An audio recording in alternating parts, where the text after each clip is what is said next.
in this world of Nityananda. Nityananda means eternal bliss. Eternal bliss is what we need, right? We need a bit of eternal bliss. And it says here, by His mercy only, we can understand His identity. In the Gaudiya Vaishnava Sampradaya, we regard Sri Chaitanya as the Lord Himself, as Sri Krishna Himself. And we regard Nityananda as Sri Balaram.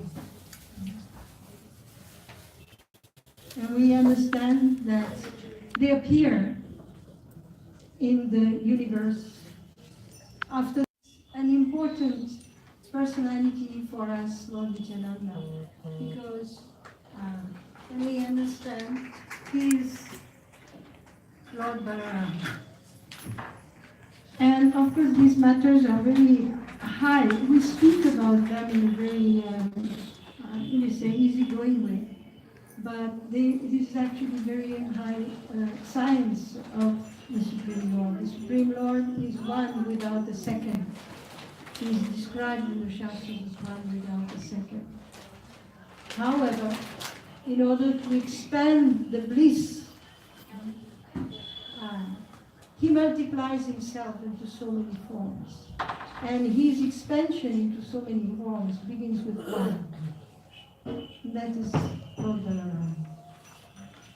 Lord Balaram is the first, it's a duplicate practically of Krishna. Srila Prabhupada was saying there is only one difference. What is the difference between Krishna and Balaram? The color. Of course, there is another difference. But the color, Prabhupada said, that's the only difference. One is beautiful, dark bluish, and the other one is whitish. Sometimes they said white, very light blue, with whitish in color. And as far as beauty, you cannot say which one is more beautiful. It's like between Krishna and his internal potency, Radharani. We never know which one is more beautiful. They compete eternally in happiness and in beauty. So similarly between Krishna and Balaram, we don't know which one is more beautiful. Of course, the followers of the Lord Krishna will say, oh, how can someone be more beautiful than Lord Krishna? But we also hear that all the expansions of Krishna, they manifest various qualities of Krishna. And what is that supreme quality of Krishna that Balaram manifests? Anyone know? What is that quality of Krishna that is manifest in Balaram? In Balaram. Right? Bala, strength? Giving protection to the devotees. Giving protection to the devotees? Savior Bhagavan. Huh? He's Savior Bhagavan. Is the Savior Bhagavan? He keeps service. But what is that one? Okay, but I'll rephrase. All the incarnations of God and all the expansions, they manifest some of the opulences. Just in Nishingadev, for example, manifests what? The power. Nishingadev is the power of the Lord. Gigantic form. When he roars, the entire universe is shaking. All the demons are having heart attacks. The power. Yes. So like that, the different expansion, like we always hear, for example, the Chatur Kumar. What do they manifest? Come on. Bhakti students. Renunciation. Knowledge. Yes, knowledge. They manifest knowledge. So like that, there are all the opulences. So Balaram manifests beauty. That's why he's so beautiful. Because he manifests beauty. The beauty of Lord Balaram, shining like a beautiful round moon. There are descriptions of Balaram that's extremely attractive. So, just that difference. One is darkish in color, one is whitish in color. But there is another distinction between the two, which makes Balaram very great. And what is this? That even though both of them look the same, one is the first. Who is the first? Govindam Adipurusham. Krishna's too, Bhagavan Swayam. Govindam Adipurusham. Krishna himself, he is the first and the only one. And Balaram is his Amsha. Amsha. And the great thing about Balaram is that after having emanated from Krishna, he doesn't challenge him. So this is something very different. Balaram doesn't. Hey, of the two of us, who came first? Now you prove it. It doesn't say like that. As soon as he is manifested, immediately his bhav is service. This is the bhav of Balaram. Immediately his bhav is to assist Krishna. He assists him by manifesting all his paraphernalia, and he assists him in his pastimes. He will, in order to fulfill the desire of the Lord to expand into so many forms and enjoy relationships, Balaram is going to expand and expand and expand into 4, and then into another 4, and then into 24, and then all the 9 forms, and then it spills out into Mahavishnu, in the material world, and so on and so on. And what is the source of all of them? Ultimately is Krishna, but Balaram is fulfilling the desire of Krishna to expand into so many forms. So he is called the servitor Godhead. He's Godhead, but he's called the servitor Godhead. And because of his mentality, because of that kind of bhav that he has, then he is known as Adi Guru. Adi Guru. What is a Guru? Guru is one who knows his constitutional position, one who has understood the constitutional position of the self. There is only one who is the Supreme, and all others have come from him, and therefore they are there to fulfill his desires. There is no envy on the platform of full knowledge. There is no envy on the platform of full knowledge. So therefore we pray to Lord Nityananda. He is the Supreme Spiritual Master. He's showing us the way of service, how to serve the Supreme Lord, how to assist. And he for us, he is the origin of the spiritual master. And the spiritual master is, his only identity is service. And when it says service, it means Krishna is first and I am second. Lost? Krishna is first. Krishna's service is first. Krishna's desire is first. One who knows this is Guru. And the Guru engages others who are a bit ignorant, who reluctantly serve, very reluctantly. Prabhu, can you do this service? Oh. Can you come for seva at 3 o'clock? Oh. Can you? Oh, you didn't come? Oh. So, this reluctance to serve, to sacrifice oneself for the pleasure of Krishna, this is what is learned from Lord Balaram. So for us on this day, we pray to Lord Balaram, please give us that mood of service. Please bless us with that one-pointed dedication to the service of Krishna. that we may never, ever, ever forget, like he does not, who we are actually, how we are forever unself. We are an expansion of the Supreme Lord, meant to fulfill his desires. And the Lord has given us individual will, independence, to a great extent. We can agree to serve him, or we can disagree.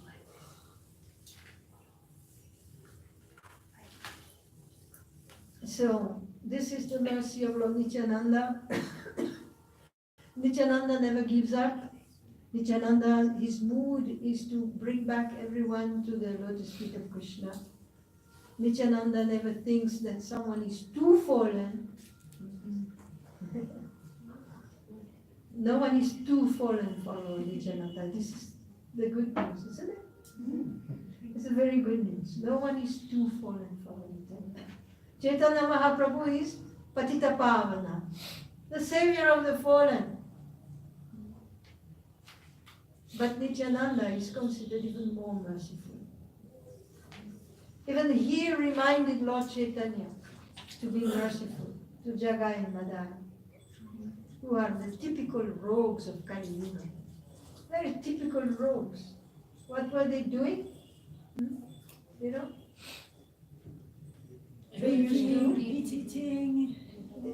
to engage in sinful activities and they would aggress people. This is what's going on now around the Ishkan temple. Jagai and Madai, incarnated, they go on their motorbikes and they smack people's head against the walls and they make them fall on the floor, show the knife, grab all their possessions and run away. Jagat and Madai running in the streets. And Lord Nityananda says, go out on Harinam, so they can hear, so they may hear the holy name and be saved. In this age of Kali, Lord Nityananda told Lord Chaitanya that if you have to kill the sinners, you will have to kill everybody, all of them, because all are sinners. In the age of Kali, the sinful mentality is within. It has been accumulated over many births.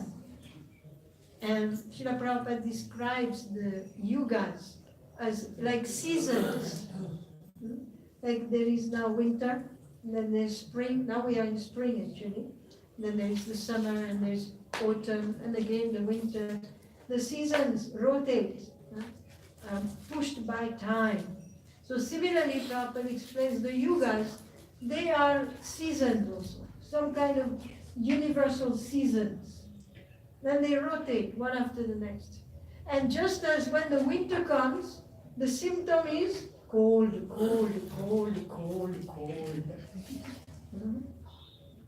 When the summer is there is heat.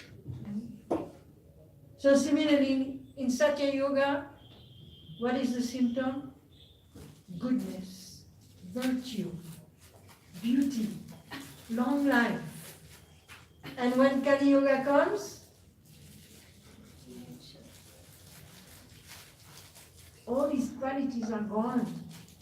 This is the age of tamas. This is the age of rajas, tamas. Very short life, stupidity, no buddhi, no intelligence. People are ruining their lives without understanding they are, by engaging in sinful activities and following nonsense leaders and not turning towards the Lord for help. And no one can escape the cold in winter. The microphone becomes cold, right? The room becomes cold, the bed is cold, everything is cold, the nose is cold, everything, even the beads are cold, everything is cold. So similarly in Kali Yoga, no one can escape the sinful mentality. It attacks everybody. Somehow, here, there, now. Some sinful thought has to enter the mind and run inside, and try to push the senses to action. Do this, do that, try this, try that, go here, go there, enjoy. So we are very much dependent on the mercy of Lord Chaitanya, and we are very much dependent on the mercy of Lord Nityananda. Both of them are holding the umbrellas, so we can be spared from the poisonous rains of this age of Kali. Nityananda appeared not very far from where Lord Chaitanya appeared. And he appeared in a Brahmin's family, villagers, people living very happily. We all know, where did he appear? Ekachakragram, Ekachakragram, Ekachakragram. When you go to Ekachakragram, instead of people saying, Jai Radhe, Jai Radhe, Radhe, Radhe, what do they say? Jai Nitai, Jai Nitai, Jai Nitai, Jai Nitai. Very simple people. And just as here people love Radha and Krishna, there people love Nitai. We all know how he was taken away by a sadhu, a Brahmin, who needed an assistant. And as per the culture in those days, he got his assistant. He begged to the father, oh, I'm getting old. I need an assistant as I go on the roads, on pilgrimage. Can you give me your son? What do you think, Yuri? When you get a son, you like to give him away? Yeah, especially Nityananda. Srila Prabhupada was asking this, begging for this, before going to the West. He was begging, give me, you have several sons, give me one. Never. I need, never. I need assistance. I have a mission. I want to serve Lord Chaitanya. I want to propagate this knowledge in the English language. But no one gave. No one gave. But that Brahmin, he was so virtuous. Because when the sadhu asked him, I would like to ask you for something. And the father of Nityananda didn't know what he was going to ask. And therefore he said, oh, anything. Anything you ask, surely I will give you. And then he asked, can you give me Nityananda? Difficult, isn't it? Yeah, very difficult. Those who have children understand. Those who don't have children don't understand what's wrong. Those who have children, they understand what is the child. It's like Krishna expands into Balaram. Or similarly, father and mother, they expand into their child. And then there is mamata. There is possessiveness.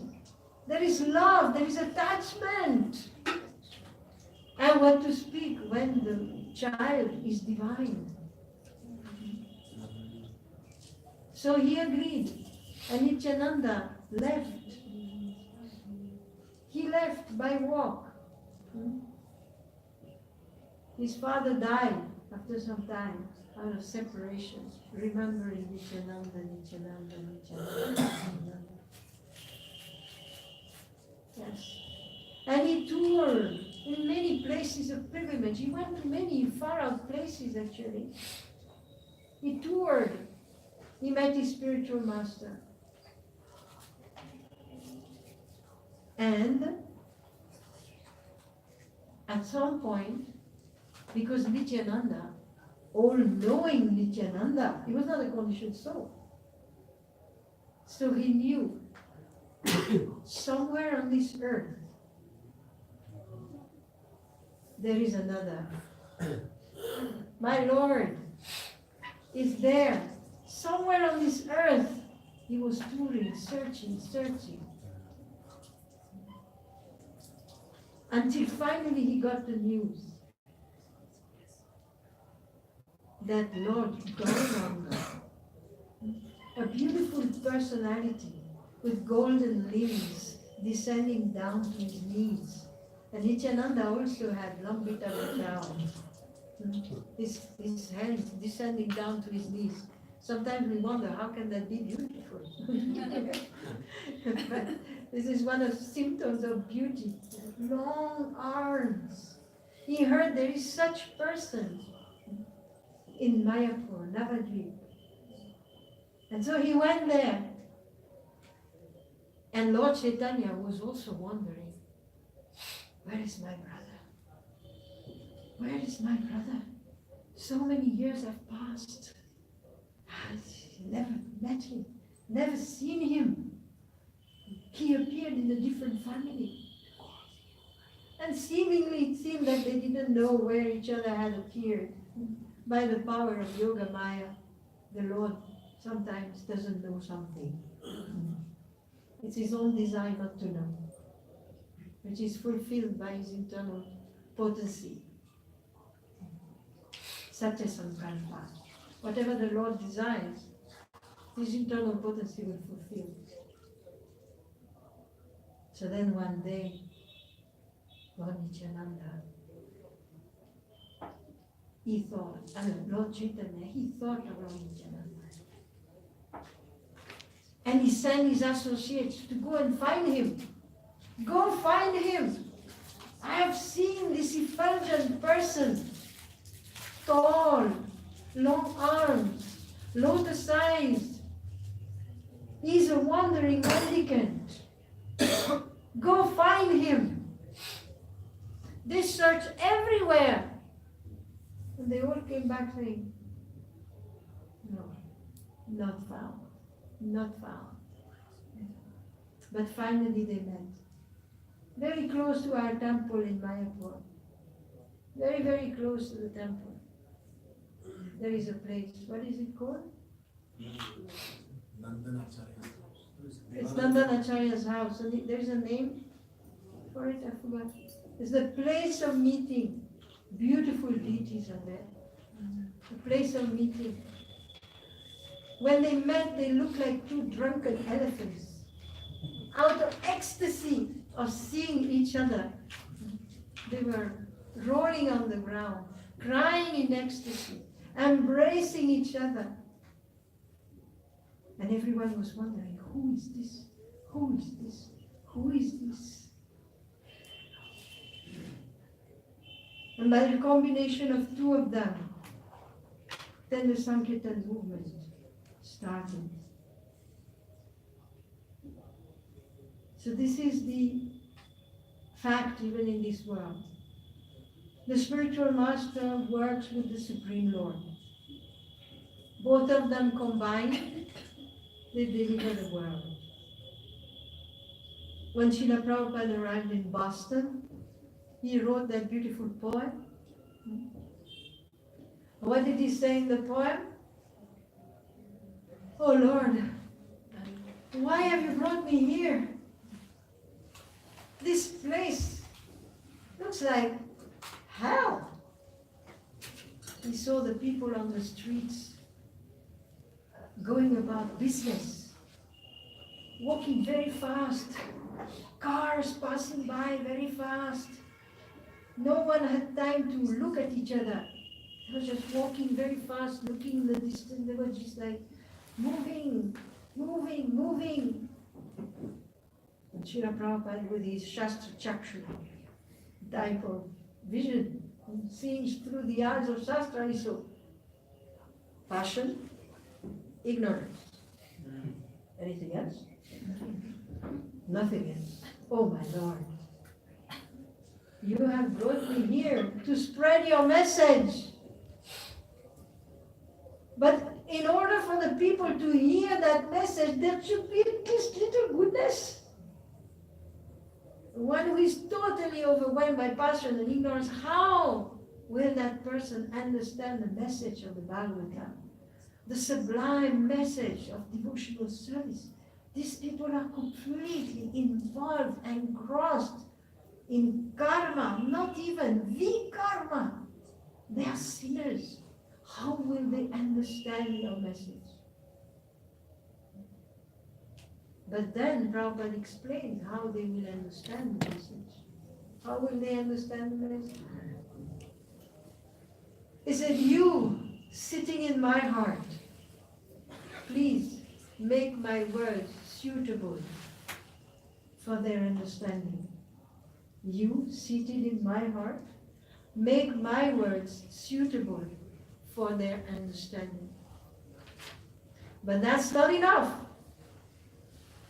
You seated in their heart, when I will speak, open their ears. Give them the power to understand.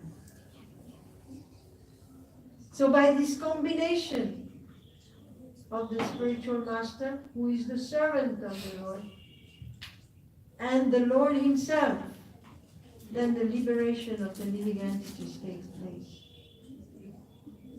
Sri Nityananda Prabhu ki Jai. Sri Gauranga Mahaprabhu ki Jai. So today is a very special day, and we should pray that it is said also that Krishna is very merciful. The Lord is very, very merciful, but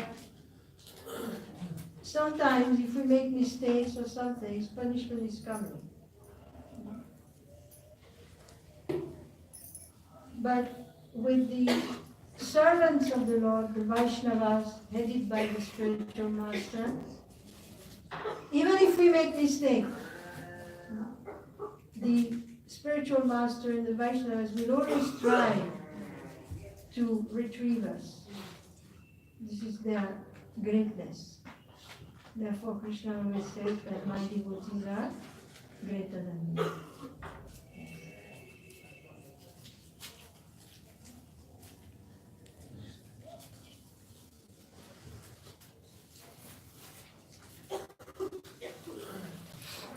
Should we sing this song?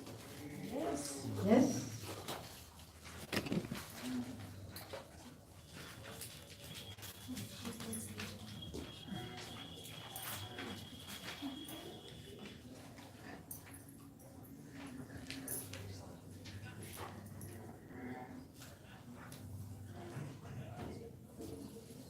I need some cup.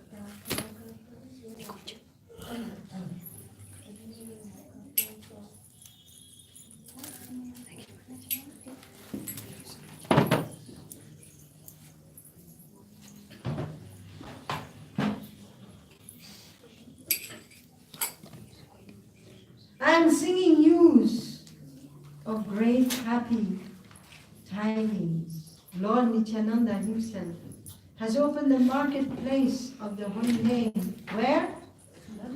In Suravikunj. It's not Suravikunj.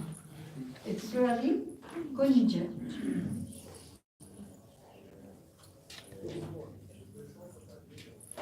The news of its great results is that he's selling the pure holy name in that marketplace for the price of only one faith.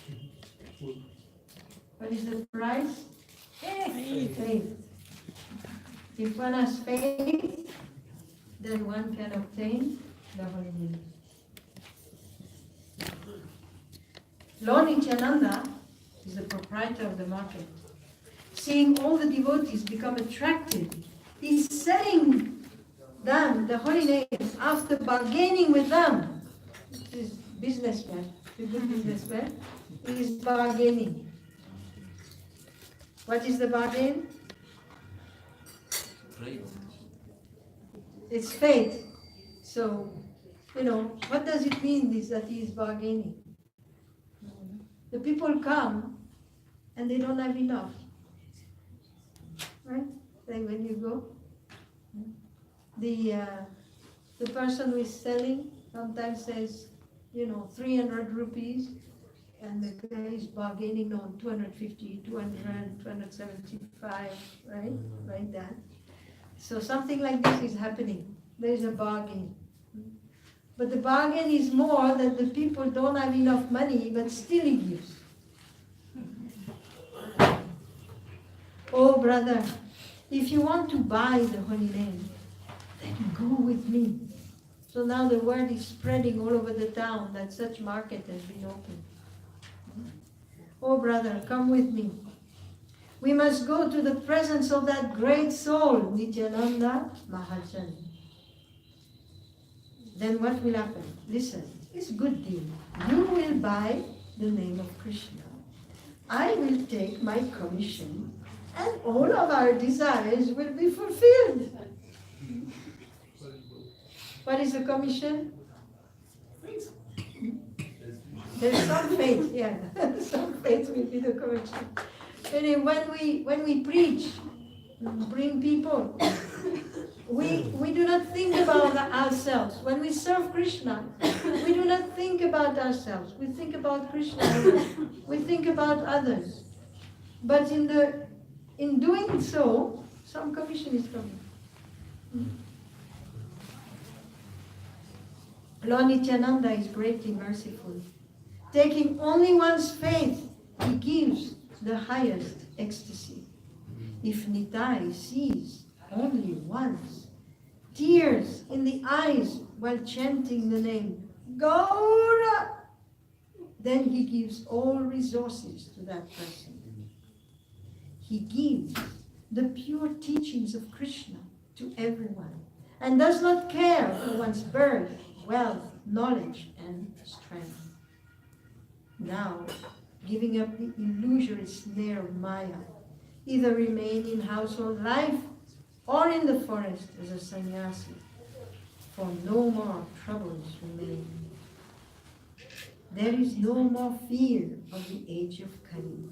The merciful Nityananda gives the holy name to even the Chandalas. Bhaktivinoda calls out, except for the lotus feet of Lord Nityananda, there is no other shelter.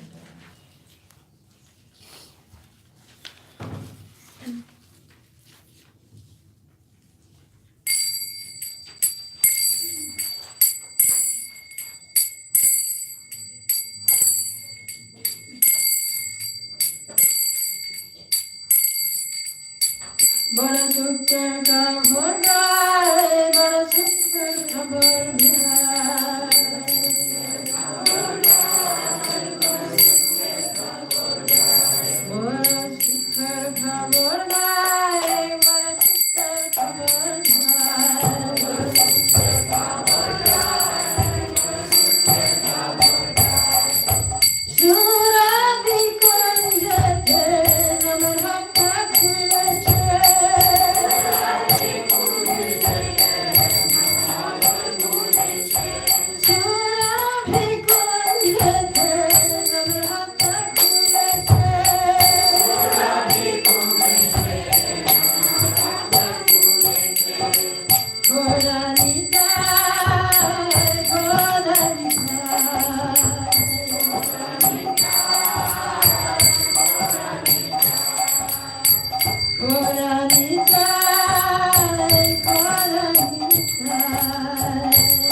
Everyone, please stand.